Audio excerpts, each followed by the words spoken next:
Hey, it's Arlesha. I'm a purpose-driven mover and shaker who embarked on a sabbatical for the first time in my career. Welcome to my first podcast. This season, I'm talking about what it means to be on sabbatical, to recharge your life, career, and purpose.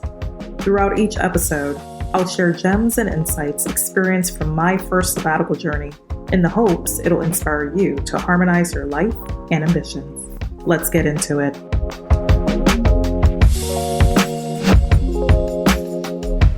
All right, this is the final Eat, Pray, Love special edition episode, which makes it my pray trip. Before I get into the details, allow me to set the mood.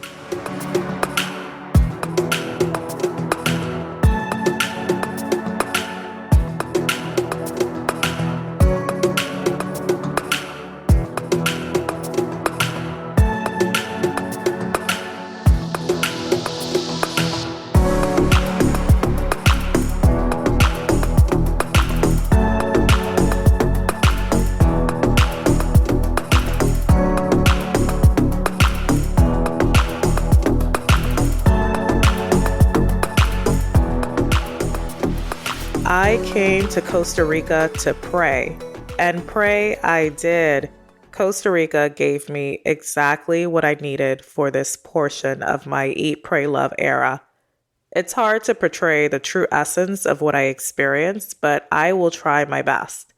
For my pray trip, I wanted to feel like I was in a kind of sanctuary, a place and atmosphere that would center and ground me for not only prayer, but meditation, reflection, gratitude, and mindfulness. And what better way to receive that than to be in a haven of nature? This is why I chose Costa Rica.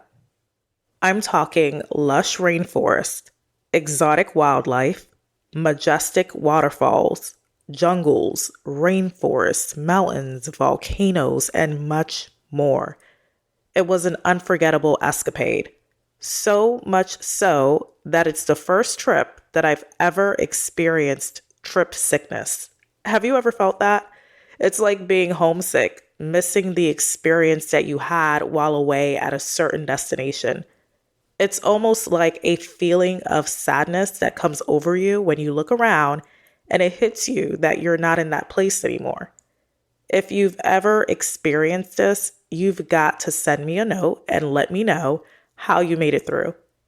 I found ways to cope by going through rabbit holes, watching a bunch of nature and wildlife documentaries. I've never been an Animal Planet or National Geographic person, but I watched all of that during my trip sickness. Being amongst nature and wildlife will do that to you. So you all may already know this, but Costa Rica is the land of pura vida. In Costa Rican culture, pura vida has multiple meanings. It means the simple life. It can also be used for greetings such as hello and goodbye. Pura vida also is used to express gratitude for what one has and to encourage a minimal lifestyle and stress-free living. And I took that literally. This is a trip where I packed very minimally. No high heels, no makeup except for a lip gloss and mascara. I kept everything light and simple for my pray trip. On the contrary, my eat trip in Barcelona and my love trip in Montego Bay, Jamaica, is where I packed for nightlife and experiences out on the town. There would be no nightlife on my pray trip. This was about enjoying myself in nature and adventure and practicing as much mindfulness as possible. Being in nature is not just healing, it is also revealing. Nature reveals so much about the dynamics experienced within the world around us, but also the dynamics with ourselves as human beings. It's a perfect setup for intentional prayer. It's in places that offer nature-filled landscapes that you're immersed closer to God and where you can receive some game-changing revelation. So while I was inspired by Elizabeth Gilbert, who visited temples to pray, my approach to prayer is different. Prayer is not limited to the bowing of knees in a temple or a building. For me, prayer is found through times of reflection, stillness, and conversation within everyday moments. Transparent conversations with God that bring clarity and self reflection. During the first half of my trip, I stayed in La Fortuna and my room was immersed right in the middle of a rainforest. My balcony gave me spectacular views of the Arenal volcano, which is La Fortuna's main attraction. When I was planning for my prey trip, I was big on nature views and surroundings. Those things elevate a prey trip. When you're choosing a prey trip location, you want to choose places that offer elements outside of what you're used to every day. That's if you're going on a trip and you want to be intentional about mindfulness, right? Elements that get you out of a comfort zone. My choices of nature was deliberate for me. I mean, it's not in my everyday that I get views of mountains, waterfalls, and a volcano. These were elements that reminded me to pray and be mindful, reminding me to keep my thoughts on praiseworthy things. When I found myself thinking about things that weren't productive, I resorted to the view of the Arenal volcano outside of my balcony. And my balcony was a sanctuary, y'all. While having my morning coffee, I'd be looking at lush trees of the rainforest that housed wild bird and exotic flora, which bordered my balcony, giving me access to hummingbirds, blue jays, toucans, and other exotic birds that would fly out to greet the morning and also greet me. These birds would fly up to my balcony while I took in the sunrise views, and they sang their symphonies to start their day.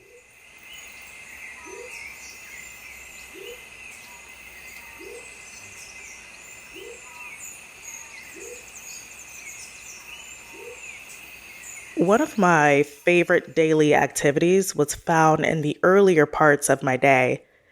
In fact, very early. Each day I was up just before 5 a.m., sometimes earlier because for some of us it takes about 3 alarm clock rings to get up from bed. And I, for one, am not a morning person, or at least not a get up at 5 a.m. person. I can do 6, but 5 is a stretch for me. But in Costa Rica, in the region of La Fortuna, where I spent the first half of my trip, daylight began at 5 a.m., with the sun rising, I would say around 5:15 a.m. In this beautiful paradise, I wanted to soak up each and every minute. So the 5 a.m. wake-up calls were so worth it. And I didn't have this on my bingo card, but birds are fascinating to watch. I watched the birds at sunrise and sometimes throughout parts of the day.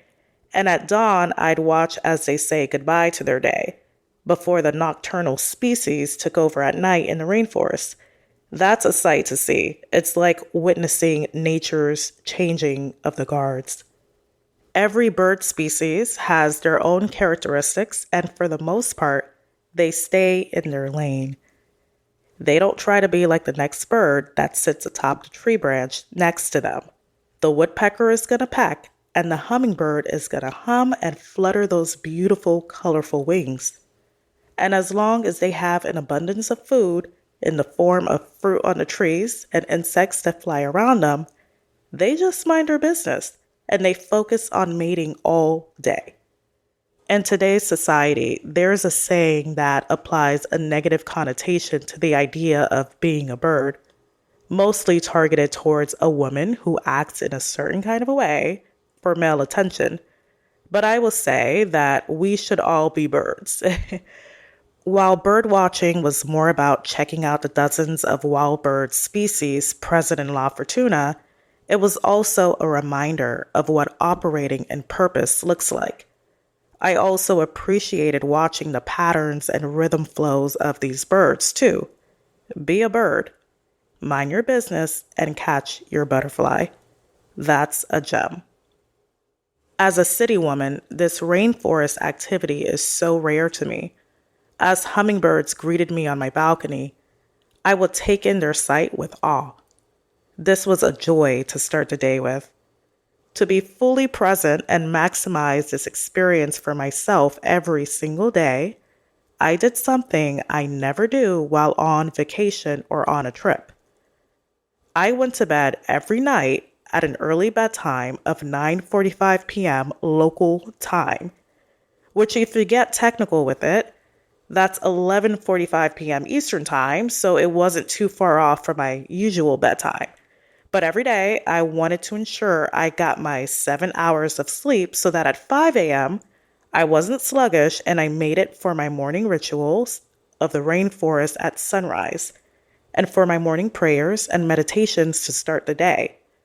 An early bedtime was my tactic for preservation so that I could ensure I was fully vigilant, present, and alert for mindfulness and prayer. That wasn't the only thing I did. I remained sober as well. That's another first for me. There was no alcohol consumption on this trip until my very last night. Okay, a slight confession. I did have a local beer just to taste, and frankly, for me at least, beer is nothing. I simply wanted to taste what the locals drink, and I paired it with some authentic cuisine. But I had absolutely no wine, no tequila during this trip. It wasn't necessary. For a pray trip, or for any trip where mindfulness is a priority, it benefits you to be sober as possible. And not to mention, I believe prayer to be a multi-fold experience. It's collective intentions for your mind, body, and spirit. If you feel good inside and in your mind, it's going to reflect in how you pray, and in return, how your life benefits with the answering of those prayers. And remaining sober during 99% of my pray trip benefited me when it was time to get in on some adventure and physical activity.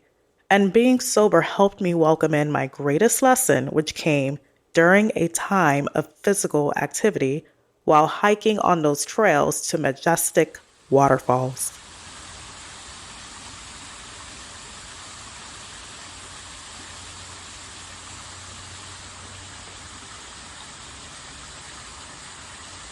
In the heart of Costa Rica's rainforest, in both La Fortuna and Alajuela, where I spent the second half of my trip, you'll find hidden treasure troves of cascading wonders. Imagine, when you are hiking out to these waterfalls, you're embarking on a journey through winding trails. With every twist and turn of the hike, the anticipation builds until suddenly, there it is, a majestic waterfall plunging into a crystal clear pool below it. The power and beauty of a falling waterfall is mesmerizing, a reminder of nature's magnificence. But the magic doesn't stop with just one. Within this one specific hiking nature trail I did in Alajuela, waterfalls were around every corner, each one offering its own unique spectacle. As I stood before each one, I felt a profound sense of connection to not just nature, but to God. It was as if the very essence of life flowed through every drop, and I said my prayers of gratitude with every drop. In the presence of every waterfall, time would stand still, and I was filled with a sense of awe and wonder that I will carry with me forever onto the other side of sabbatical. I felt the same awe when hiking through rainforest and taking in sights of birds, red-eye frogs, and howler monkeys too. But here is the greatest lesson that my hikes through the rainforest, the jungle, and the waterfalls taught me. It reminded me of the notion of what I call the opportune time. I talked about this concept in a past episode, and I need you to turn the volume up on this one because this gem blew my mind. Imagine with me. This is based on my moments hiking the trails to the La Fortuna waterfall and hiking through a multitude of trails in Alajuela to witness 5 waterfalls, including one standing at 70 feet. So, as you're hiking on these waterfall trails, you have steps that you first descend down upon to get to the main waterfall site. Once you're done taking in the wonderful sight of a waterfall, you go back up those steep steps with a multitude of flights of stairs. Going down is always much easier than coming back up. While going up each flight, I noticed a kind of pattern which is often present in most hiking trails that you'll visit. You go through a flight of stairs, and there would be one step that is built purposefully to offer a break between the hike. It's much wider than the other steps ahead of you. Let's call them break steps. For the more touristy trails, there would be built-in benches so that you can take a seat before you get to the next flight of stairs. What I would notice with the few people hiking just before me, some people will try to ambitiously push through to get to the next flight of stairs, and they would rush past the break step where they can take a breather. I was too that ambitious hiker, attempting to push through, saying a prayer at each step when my legs were giving out. As I kept pushing, I would notice more break steps and make use of them. At the break step, you can pause, sip some water from your bottle, or take a seat and take a few breaths before you continue on the hiking trail. But here's a phenomenon. People often push through the break step to get to the next flight of stairs quickly and find that they're not able to complete the flight without needing to stop and take a breath. The problem with that is that once you get on the second flight of stairs, you're going to inconvenience the hiker behind you who is looking to push through until they can get to that next break. Each hiking trail probably had about maybe 5 opportunities to take a breather, building out a step that was intended for a few hikers to be able to stand on. This is what brought the aha moment to my attention. I realized that I should probably take the opportunity for the breather, even if I felt like I could push through and didn't need the breather. The aha was that I don't have to wait until I get to a point of exhaustion to take a break. I can just take the break, and oftentimes it would benefit me and make my hike towards the next waterfall more productive. I can take a breather before I actually need to. I can take a breather before I get exhausted. I can take a breather before I get burnt out. These break steps were opportune times. I realized that this was a teaching moment for my real life, but for all of us in this time of adulting and career management. When I share my sabbatical with others, I often get the question, were you burnt out and felt like you needed a break? I'll be honest, I'll tell you that I didn't necessarily hit my breaking point per se. I could have kept going, but I found that the place and time that afforded me the opportunity to take a sabbatical was my opportune time. It was my break step. It was like the step that was built before the next flight of stairs before I go on my hiking trail. And I realized this about our society's approach to career break and sabbaticals. Oftentimes, when people do take a kind of break or sabbatical, they're doing it at the point of exhaustion, when they're quote unquote burnt out, which might not be the most productive approach, right? Because there's a continual hike we have to do. That hike is called life. And like I said before, adulting does not care that you are on sabbatical. The hike of life does not stop. But that's what's normalized in our society. Waiting until you're burnt out before taking a break. All the while, there are stairs that are built for you to take advantage of breathers, but we're conditioned to just push past them, to keep going, to push through. So this hiking moment to take in these waterfalls ended up being one of the greatest life lessons received during my sabbatical. Moving forward, I'm going to always look for my opportune times and take complete advantage. Taking any opportunity for a breather before I actually need it. Taking time off just because it's the right moment and the right time to do so.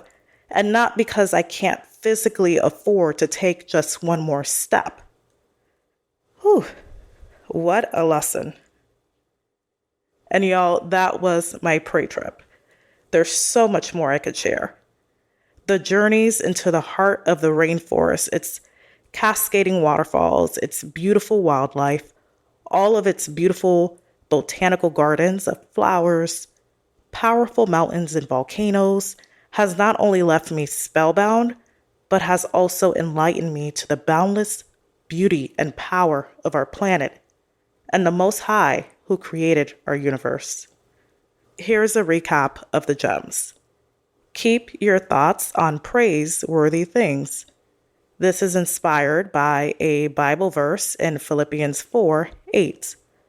Like a majestic mountain or volcano view outside of your window or balcony, keep your thoughts on lovely, noble, and praiseworthy things.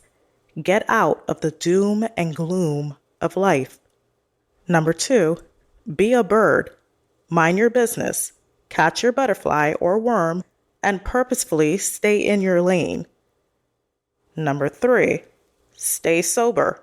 To maximize the output of your life and your overall experience, stay sober.